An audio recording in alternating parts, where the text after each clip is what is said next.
Shane Carlon, and today I am going to demonstrate to you the medical hand washing. All we need is liquid or bar soap, tissue or paper towel, stick, and trash can.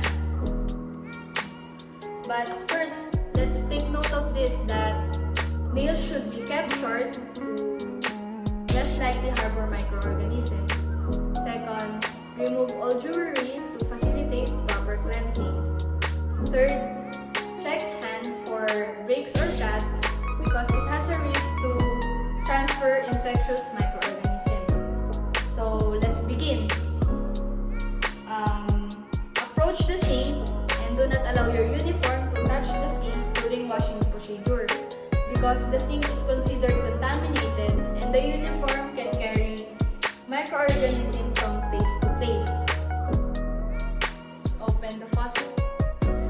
Regulate the temperature and flow of water. Wash hand and wrist. Keep hand lower than the elbow to allow the flow of water toward fingertips. Because the water should flow from cleaner to more contaminated area. Then, apply enough soap to cover all hand surfaces. Then, rub hand, palm to palm in circular motion, like this. This helps to loosen dirt and microorganisms. And then, right hand over left dorsum with interlaced finger. And vice versa. Next is palm to palm with fingers interlaced.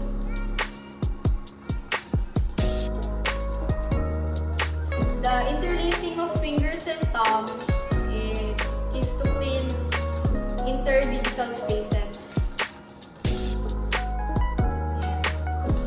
And back of the fingers to opposing palm, just like this, with interlock fingers, and do it to the other side. Yan. Next is rotational rubbing of thumb, grasp in right hand, do it to the other side.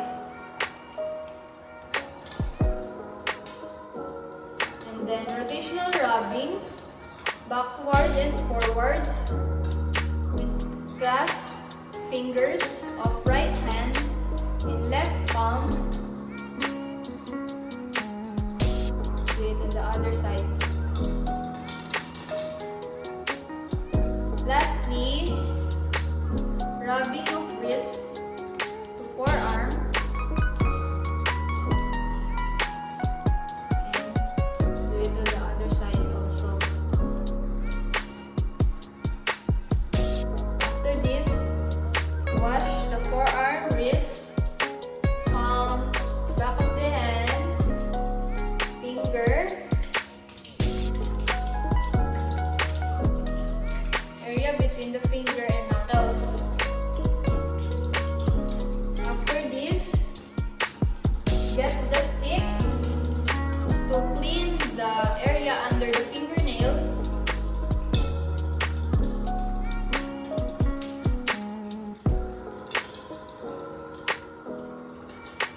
And rinse thoroughly with flowing water toward fingertips.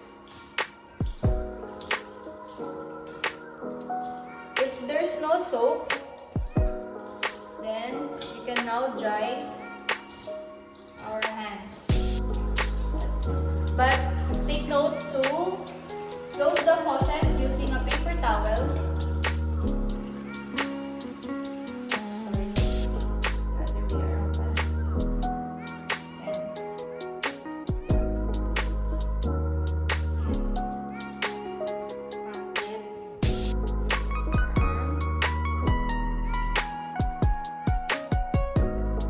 And throw it to the trash can. Do it to the other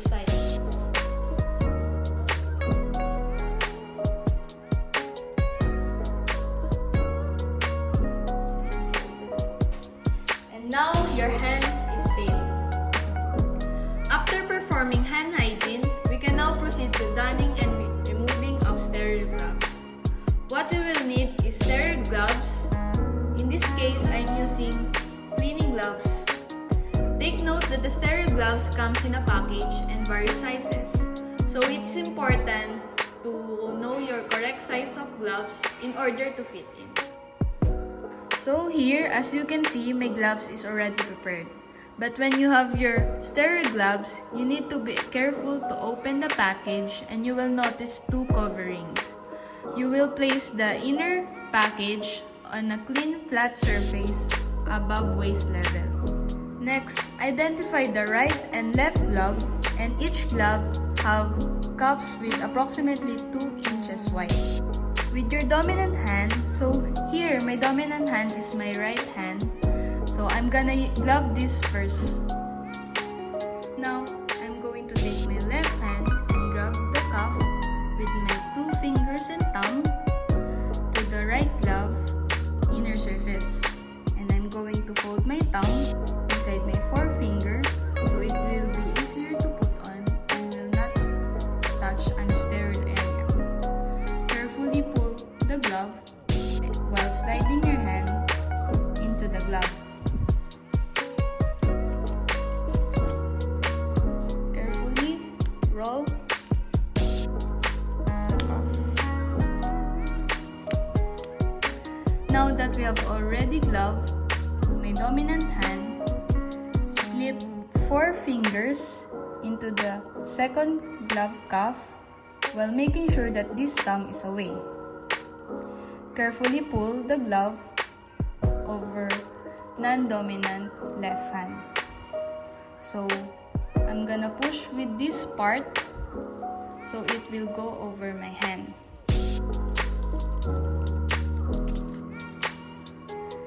Now, I have my gloves on and they are sterile.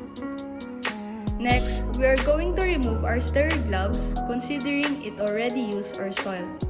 Using our dominant hand, take our thumb and index finger and we're going to pinch the cuff of the non-dominant hand gloves. Take the glove and peel it off. And the contaminated part is already enclosed inside. Now, we're going to grasp the glove in our dominant hand and close our hand tight to prevent it from hanging down because we don't want to touch it. Then, using our fingers, we're gonna slide it underneath the cuff and we're gonna peel it off. Now, it is enclosed, the soiled area is enclosed. Lastly, discard the gloves into the wrapper and throw it to the trash can. Then, wash our hands.